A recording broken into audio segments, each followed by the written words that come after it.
I'm Anne Evans. I'm a founder patron of YGAM, having been involved in it right from the first ideas. Hi, my name's Keith Evans. I am a former trustee and now a founder member of YGAM. Hi everybody, so my name is Lee Willows and I consider myself an incredibly fortunate person really. I'm the Chief Executive of a fantastic organisation called YGAM, and it's a charity that we founded following our devastating experience with gambling. My son Alan was a heavy gambler.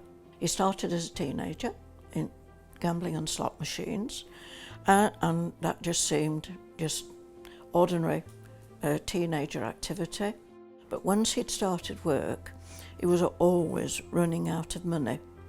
But the trouble with this is that lying comes very easily when gamblers are trying to hide what they're doing. He had two little girls. His partner and he were estranged. His dad became ill, and this got very difficult for me to cope with. And eventually, I'd had enough. So I told his elder brother and sister, and they were so disgusted and ashamed, and you know, the balloon went up and Alan left home. He knew he wasn't welcome to come home. Shortly after that, his dad died. He sold his house that we'd helped him buy. He eventually left his job as a car salesman and used the money from the house to buy a cafe.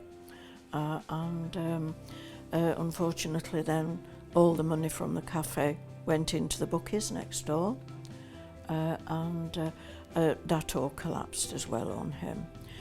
And then it was a very great shock in 2010 when I was told that he'd hung himself. This was particularly devastating. It took some getting over. It was a very painful time, and certainly took a lot of coming round from it, especially as I was on my own. My family member got into a problem with gambling after they left home. When they came down to London to work, and eventually when they came home, some years later, they told me that they had a gambling problem. She wasn't a wealthy person, she didn't lose a lot, but they lost far, far more than what they could afford. I was living in London with my partner, and the age of 39 years old. We had tickets to go and see a show at the ITV studios, but we had the wrong tickets, we couldn't get in. So one of my friends said, "Let's go to the casino, Lee." And my first thought was, well, why do you want to go to a casino? You just lose all your money. So it's a bit of fun activity in the start. You know, I was there with my friends, we were having a few beers. It was a really engaging afternoon. And that was my first experience of gambling, and that day fundamentally changed my life. What followed was a dependency or an addiction to what are classified as B1 machines in those casinos. I was in the casino 6 days a week, and often early in the mornings, and then after work in the evenings as well. So I actually had a lifetime's worth of savings, and all of that money went on gambling. I had a clean credit file, so I was able to take unsecured loans out from all the big banks. I then even turned to payday loans, and I'm a relatively intelligent chap. I've had a good upbringing, but I had 47 payday loans, and all of that money went on gambling. And it was a desperate scenario. I mean, my debt was a high six-figure sum. In 2013, I couldn't get any more access to money. And so I did something that was, that I regret. I stole. I stole from my employer. I mean, how dare I do that? But but the need to gamble was so strong, and I stole £19,000. And I spent that money, and I was going to sort of take some more money, and I thought, Lee, you've just got to stop this, you've got to stop this. And I couldn't, and so the only way out I saw for myself is that I thought, well, I can't stop. I've taken money, it's terrible. So I need to punish myself, and I plan to take my own life.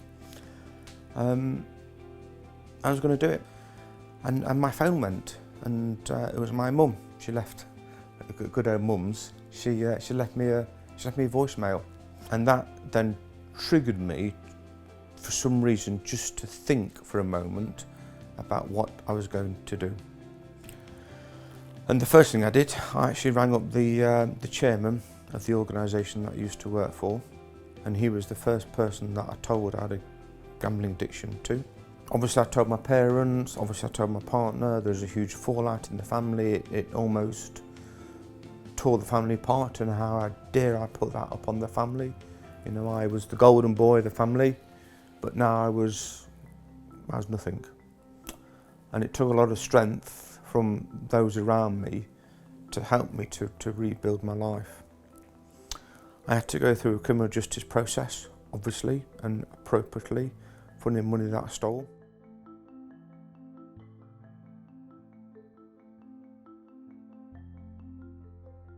This problem doesn't just affect one group, one type of person. This problem can affect anybody. So how do you pick yourself up from this? I began to research, do we talk to young people about safer gaming? Do we talk to young people about digital resilience, being safe online? And I was amazed that actually we don't. Our social purpose is to inform, educate and safeguard young people against problematic gambling and gaming. We're not against gambling companies, as a lot of people are, and we feel strongly about that, because without the industry there will still be gambling, except it would go underground, and then there would be no control on it whatsoever. Great organisations in this country, great third sector organisations, are often started following a life-changing experience, and I hope that YGAM will continue to flourish for the next 100 years.